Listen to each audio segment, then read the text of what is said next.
논문이고요. 이제 페더레이트 러닝에서 이제 백도어 택이 가해진다는 이제 이슈가 존재하는데 이에 대해서 이제 디텍션하고 이제 디펜스하는 방법을 의미를 합니다. 그래서 목차는 아래와 같습니다. 우선적으로 이제 페더레이트 러닝에 대해서 이제 간략하게 설명을 드리면 이 페더레이트 러닝은 이 나오기 전에 이제 딥러닝 기술이 좀 발전함에 따라서 이런 데이터가 가지는 그 프라이버시라던가 이제 보안적인 이슈가 이제 비례적으로 증가하고 있다는 사실을 알 수 있습니다. 이러한 한계를 좀 해결하기 위해서 그 페더레이트 러닝이라는 메소드가 나오게 되었는데요. 이 페더레이트 러닝은 데이터를 이제 로컬에서 학습을 시킨 다음에 각 로컬 모델의 웨이트 값을 어그리게이션 하고 이 어그리게이션 된 웨이트를 가지고 이제 서버로 보냅니다. 그 다음에 이제 최종적으로 이제 글로벌 모델의 웨이트를 계속적으로 업데이트 시키는 방식을 의미를 합니다.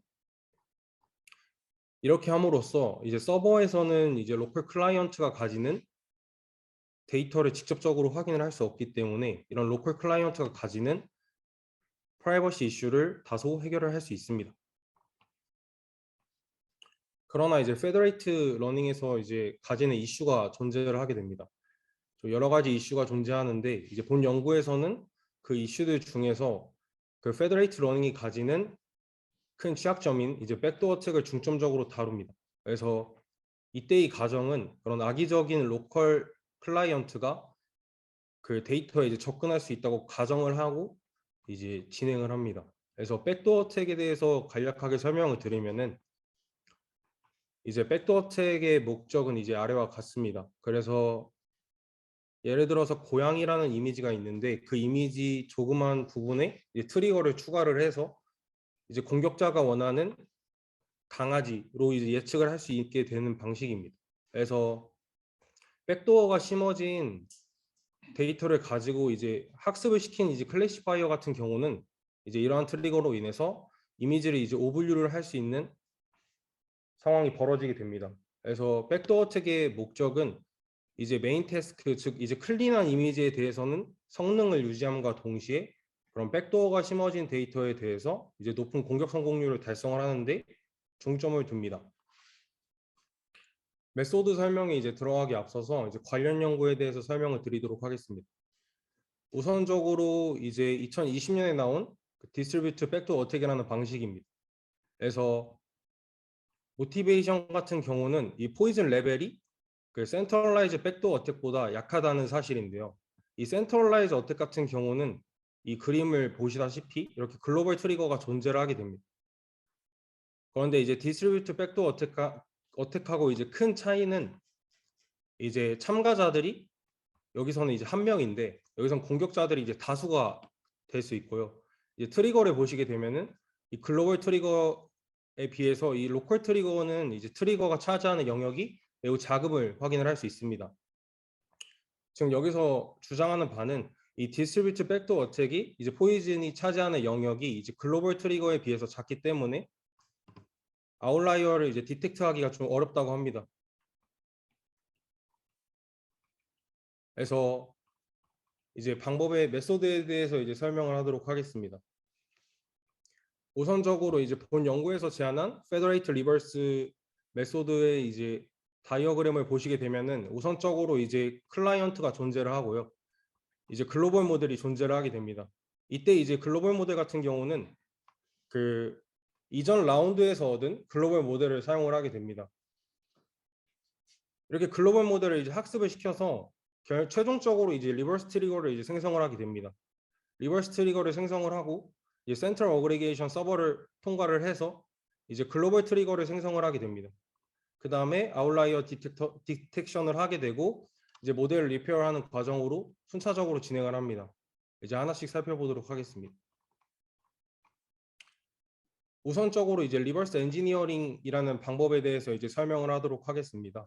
여기서 이제 리버스 엔지니어링이라는 방식은 이 모든 샘플을 이제 특정 레이블로 이제 식별하기 위한 위에 이제 필요한 이제 미니멈 퍼처베이션 값을 의미를 하게 되는데요. 이 왼쪽 그림을 먼저 살펴보도록 하겠습니다. 이 왼쪽 그림을 보시면 여기는 이제 클린한 모델인데요. 이 클래스 B 혹은 이제 클래스 C가 레이블 A로 오분류하는 데 드는 이제 퍼처베이션은 이제 데이터 BA, 데이터 CA로 이제 정의하게 됩니다. 그리고 이 데이터 A 같은 경우는 이 데이터 BA 그리고 이제 데이터 CA의 이제 맥스 값으로 이제 클래스 B 혹은 이제 클래스 C에 속한 샘플을 이제 클래스 A로 분류하는데 필요한 퍼처베이션 값을 의미를 하게 됩니다. 그런데 만약에 이 클래스 A에 제가 만약에 포이즌을 가한다고 가정을 하도록 하겠습니다. 그러면 이제 클래스 A가 공격을 받게 되면은 이 오른쪽 그림처럼 이제 디시전 바운더리가 이제 변경됨을 보일 수 있습니다. 왜냐하면 여기 보시면 이제 트리거 디멘전이 생성됨을 볼 수 있죠. 그래서 이로써 알 수 있는 점은 일단 첫 번째로 이제 클래스 B 혹은 클래스 C가 이제 감염된 레이블 A로 이제 잘못 예측을 하는 데 있어서 이제 약간의 퍼처베이션을 가해도 이제 클래스 A로 예측이 가능합니다. 여기 위에 보시면 어드버서리 샘플이 존재하게 되는데요. 이 두 번째 경우 같은 경우는 그럼 이제 클린 레이블로 이제 잘못 예측하는 경우 같은 경우에는 이제 데이터 자체를 바꾸는데 이제 필요한 퍼처베이션 값이 매우 큼을 확인을 할 수 있습니다. 예를 들어서 제가 만약에 개라는 이미지가 있는데 이 개라는 이미지를 고양이라는 이미지로 이제 오분류하게 되면은 이때 필요한 퍼처베이션 값은 매우 클 것입니다. 그래서 최종적으로 이 데이터 A는 데이터 B 혹은 이제 데이터 C보다 값이 작다는 사실을 도출을 할 수 있습니다. 그래서 이 각 로컬 클라이언트 같은 경우는 이 로컬 데이터의 각 레이블에 해당하는 리버스 트리거를 구하게 됩니다. 그래서 만약에 첫 번째 클라이언트가 총 3개의 클래스, 즉 A 클래스, B 클래스, C 클래스 정보를 담고 있다고 가정을 했을 때 이 첫 번째 클라이언트로 얻을 수 있는 리버스 트리거는 데이터 A, 데이터 B, 데이터 C가 됩니다. 그래서 우선적으로 이제 리버스 트리거 만드는 과정은 다음과 같습니다. 그래서 노테이션을 보시게 되면은 여기서 중요한 포인트는 이제 마스크 매트릭스와 이제 픽셀 인텐시티 패턴입니다. 이제 각자 M과 P가 하는 역할이 있는데요. 이 역할은 이제 추후 설명하도록 하겠습니다.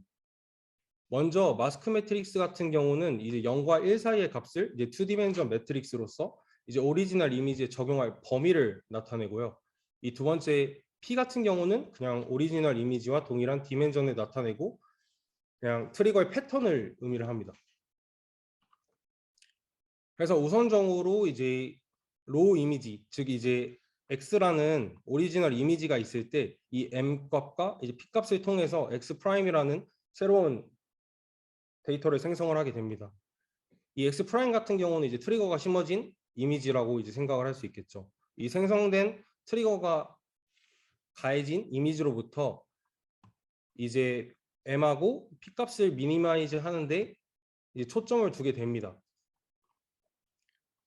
그래서 이 X 프라임이 이 값을 의미를 합니다. 그래서 이제 리버스 트리거를 학습을 하게 되는데요. 이제 각 로컬 클라이언트는 이 리버스 트리거를 학습을 시킬 때 이제 클라이언트가 가지는 샘플셋의 각 레이블에 대해서 리버스 트리거를 구하게 됩니다. 그래서 이 YI 같은 경우는 이제 특정 클라이언트가 가지는 샘플셋의 레이블을 의미를 합니다. 그래서 만약에 제가 첫 번째 레이블에 대해서 리버스 트리거를 구하고 싶다고 가정을 했을 때 여기는 이제 1이 되겠죠. 그리고 이제 뒤에 텀 같은 경우에 대해서 이제 설명을 하나씩 드리게 되면은 이 텀 같은 경우는 그 마스크 매트릭스의 사이즈를 조절해 주는 텀을 의미를 하고요. 이 두 번째 텀 같은 경우는 마스크와 이제 트리거의 패턴을 조절해 주는 텀을 의미를 합니다. 그래서 이 텀을 거쳐 가지고 이제 최종적으로 각 레이블에 대해서 M 값과 P 값이 나오게 됩니다. 그래서 예시를 하나 가져왔는데요. 예를 들어서 첫 번째 클라이언트가 3개의 클래스에 속한 데이터를 가지고 있다고 가정을 해보겠습니다.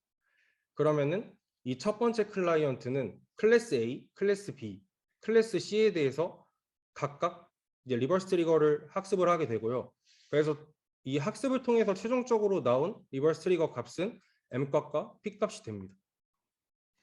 그럼 이 각 클래스로부터 얻은 M 값과 P 값을 이제 서버로 전달을 하게 됩니다. 이때 n값이 하는 역할부터 설명을 드리면은 이 n값이 하는 역할은 이제 추후에 이제 디텍션 할 때 사용이 되고요. 이 p값은 이제 트리거의 패턴을 의미를 합니다. 이제 두 번째는 이제 글로벌 리버스 트리거에 대해서 생성하는 방식에 대해서 설명을 하도록 하겠습니다. 각 로컬 클라이언트로부터 생성된 이제 로컬 리버스 트리거가 즉 이제 m하고 p 값이 이제 각각 이렇게 나오게 되고요. 이 값들을 이제 센트럴 서버로 전송을 하게 됩니다. 이 센트럴 서버로 보낸 다음에 각 로컬 클라이언트에 대해서 동일한 레이블로 어그리게이션을 진행을 합니다. 예를 들어서 3명의 클라이언트가 있다고 가정을 해보겠습니다. 그리고 이 각 클라이언트는 클래스 A, 클래스 B, 클래스 C에 속한 데이터 샘플을 이제 가지고 있다고 가정을 해보도록 하겠습니다. 그러면은 그 첫 번째 클라이언트 그리고 이제 클래스 A에 해당하는 P 그리고 M의 집합은 다음과 같이 이제 표기를 할 수 있는데요. 그러면은 이제 로컬 리버스 트리거는 이제 각 클라이언트로부터 다음과 같이 생성이 되게 됩니다. 이렇게 생성된 리버스 트리거를 가지고 이제 레이블 기준으로 어그리게이션을 진행한 후에 글로벌 리버스 트리거를 생성을 하는데요.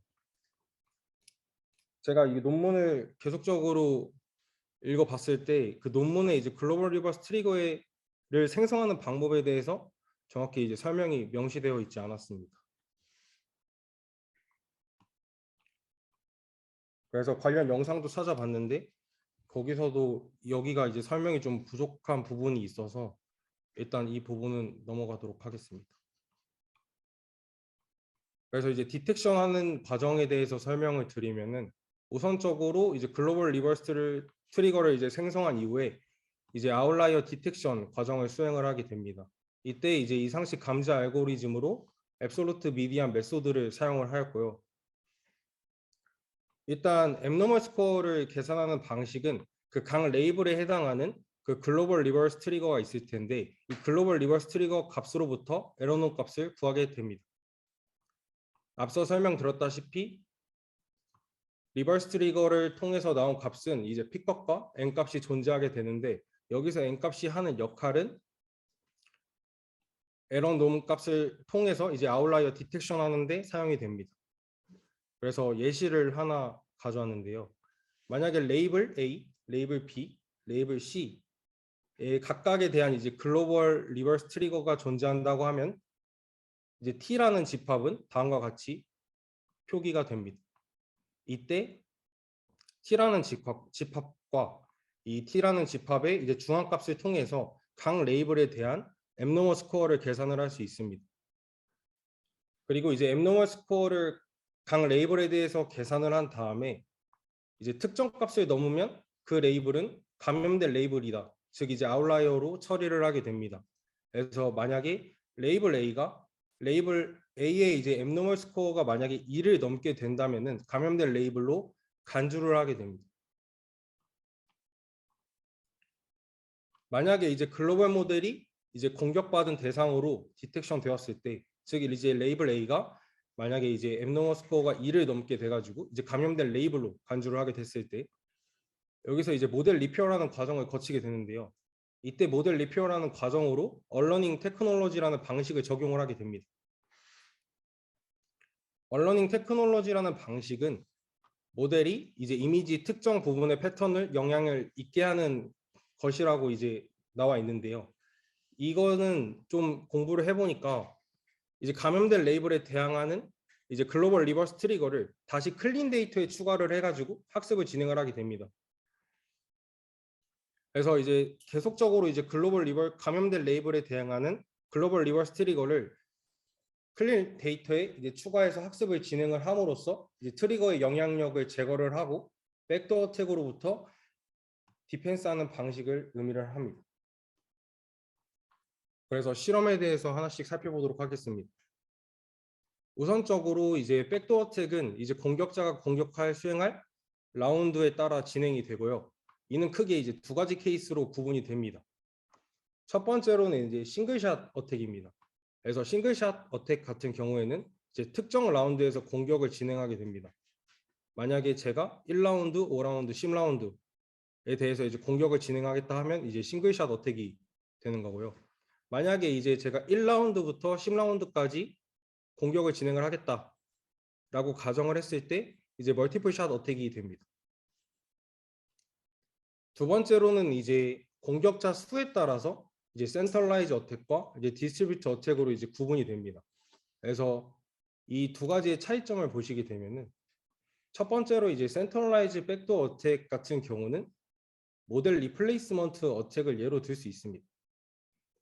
그래서 모델 리플레이스먼트 어택 같은 경우에는 이제 학습된 모델이 있다고 가정을 했을 때 그레디언 값을 딱 한 번만 전송을 해서 공격을 하는 반면 이제 디스트리뷰트 팩터 어택 같은 경우는 이제 공격자가 한 명이 아닌 이제 여러 명이 존재하기 때문에 그레디언트 값을 여러 번 전송을 해서 공격하는 방식을 의미를 합니다.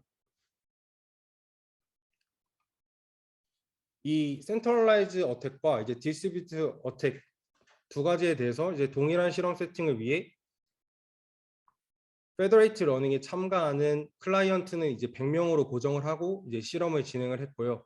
이때 학습에 참여하는 참가자 같은 경우는 매 글로벌 라운드가 돌 때 이제 랜덤하게 10명의 참가자를 선택하는 방식으로 진행을 합니다. 그래서 공격 시나리오에 대해서 설명을 하도록 하겠습니다.